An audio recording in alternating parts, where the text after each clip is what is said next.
Hi everybody, this is Matt Becker back with Keys to Constructed on KeysMyaths.com. We're taking a look at Legacy today. The reason I haven't done any videos in a little while is just because the standard format and the limited format has become pretty stale with Scars and Mirrodin rotating into standard in paper, but we're 2-3 weeks behind in the online world, so it's really hard to show, and you don't want a lot of games with Mythic or anything, or any of the decks that are just going to rotate out or play against any of those. So, a little bit of a hiatus, plus a little bit of work for me on the side, so I couldn't get around to doing this. But wanted to do one, the week before Scars rotated in online with Legacy. So this is your standard Vengevine Survival deck, and the keys to the deck, pretty simple. Survival of the Fittest, just basically do a chain of recurring creatures, recurring Vengevines into the graveyard, and eventually getting enough Vengevines in the graveyard to feel comfortable, getting Root Wallows, discarding those, casting those off their madness, and going nuts with Vengevine. Cards in the deck, you're playing blue, you want to play Force of Will, you want to play a couple Daze, you're going to want to play a couple Stifle. I've been fairly unimpressed with Daze, just because I need the mana in order to get Survival going, because the 1 or 2 extra green mana it takes, and usually you're playing Tropical Islands anyway, the 1 or 2 extra green mana that Daze will take away from you when you do return the island, it hurts quite a bit.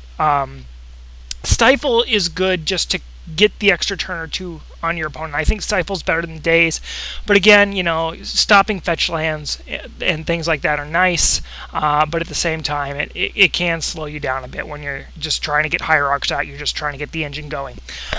So Vengevine's obviously the key to the deck. You're going to be searching those up quite a bit. Mongrels and Aquamoebas, really those are for those hands where you don't have Survival, but you do have a Mongrel, a Root Walla, and a Vengevine, and so you cast Mongrel, discard Vengevine, and then discard Root Walla and cast it, and so you can have a turn 2 4/3, or turn 3 or whatever have you. Trigon Predator is actually pretty critical to this deck. I like 3 of them in there. He combats a lot of the hate, so a lot of the hate in the environment are enchantments and artifacts, besides Fair Macabre, which is in our sideboard. So that's really helpful, and at the same time, it hurts a lot of the decks out there right now. Umeziwa's Jit, great against aggro, good against mono red, things like that. So, you're going to want 2 in the main. They're sided out against the more controlling decks, obviously, but it's good to have in the main deck because they're never awful. The Singleton Wonder's in there for obvious reasons. You're playing against a deck like Goblins, Fish, whatever, that are just going to have a lot of ground creatures in there. When you do Alpha Strike, you're just going to want to go in over the top, and so you could just discard that to Survival and go nuts. So, the sideboard's a bit tricky.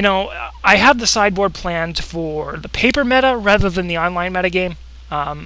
Probably a mistake online, but I want to practice this deck as much as possible because I am new to Legacy, and so I want to prepare for the paper metagame as much as possible. Online, you're going to get a lot more mono red, is what it comes down to, and so Kitchen Finks, etc. would be great to have in the sideboard. But there's not a lot of mono red, or at least not nearly as much in the paper world, so we're going to stick to this for now. Spell Pierce is in there for control matchups, or matchups where they have Force of Will, etc. To deal with Survival. Very Macabre, Mirror, Dredge, pretty helpful. Wheel, Sun and Moon mainly for the Mirror and Dredge. Graveyard Hate is nice to have. Crows and Grip for hate, for Jits, for whatever you need. So we will take you to the constructed 8-player and go to the Legacy 2-player. This might take a bit, so I'm going to drop off and get back when the match starts.